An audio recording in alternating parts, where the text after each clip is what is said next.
এবং যেটা আপনাদের কাছে বিশেষভাবে অনুরোধ করতে চাই, গত 7 বছর ধরে আমাদের ত্রিপুরা রাজ্যে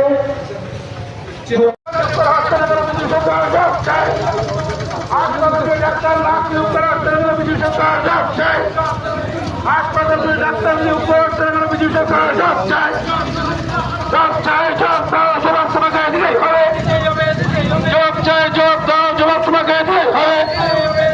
চাইলের দিকে দিকে নিয়ে আন্দোলন চলছে, লড়াই চলছে, এই লড়াই লড়াই লড়াই লড়াই লড়াই লড়াই এই লড়াই করবে কে?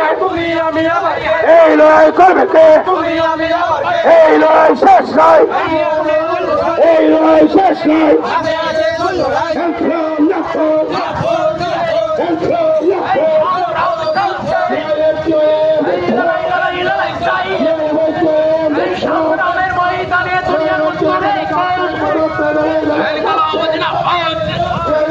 ভারতের গণতান্ত্রিক যুবগণের সঞ্জিনাবাদ, ঔপজাতি যুবগণের সঞ্জিনাবাদ, এই ভারতের গণতান্ত্রিক যুব ফেডারেশন, 75 যুব ফেডারেশনের যৌথ আহ্বানে আজকের এই পদযাত্রায় দলে দলে যোগ দেন।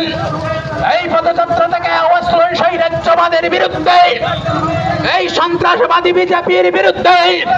এই রাজ্যের বেকারত্বের হার দিন দিন বৃদ্ধি পাচ্ছে, কিসের স্বার্থে? জোট সরকার জব চাই। এই 2018 সালের আগে 7.5 লক্ষ বেকার বলে রাজ্যের মানুষকে বিভ্রান্ত করে কতজনের চাকরি দিলে জমরা বেকারদের কাজের দাবিতে আন্দোলন চলছে। এই রাজ্যের আইনের শাসন ফিরিয়ে আনতে আন্দোলন চলছে।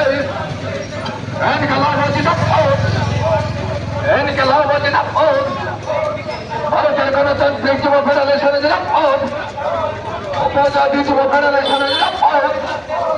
এই কাজের দাবিতে আজকে পদযাত্রায় দলের তলেই যোগ দেন। এই দেশের বিরুদ্ধে আজকের পদযাত্রায় দলের তলেই যোগ দেন। এই প্রতিশ্রুতি খেলাপি বিজেপি সরকারকে ত্রিপুরা থেকে দূর হটাও। এই বৎসরে 50,000 বেকারের কর্মসংস্থানের প্রতিশ্রুতি কোথায় গেল? রাজ্যের বিজেপি সরকার জবাব চাই। এই রেগার মজুরি 340 টাকার প্রতিশ্রুতি কোথায় গেল? রাজ্যের বিজেপি সরকার জবাব চাই।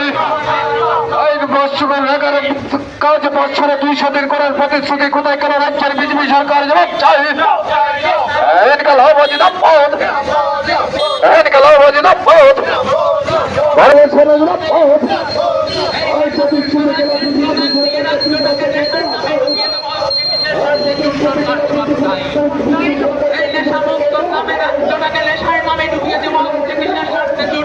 জবাব চাই। এই অবিলম্বে বন্ধ করতে হবে। এই রাজ্যের বেকারদের কর্মসংস্থানের ব্যবস্থা গ্রহণ করতে হবে। এই শিক্ষা প্রতিষ্ঠানগুলি অবিলম্বে পূরণ জবাব চাই। এই শিক্ষা প্রতিষ্ঠানগুলো ফাঁকা দেশের স্বার্থে জোট সরকার জবাব চাই। এই জবাব তোমাদের দিতে হবে। এই যুব ফেডারেশনের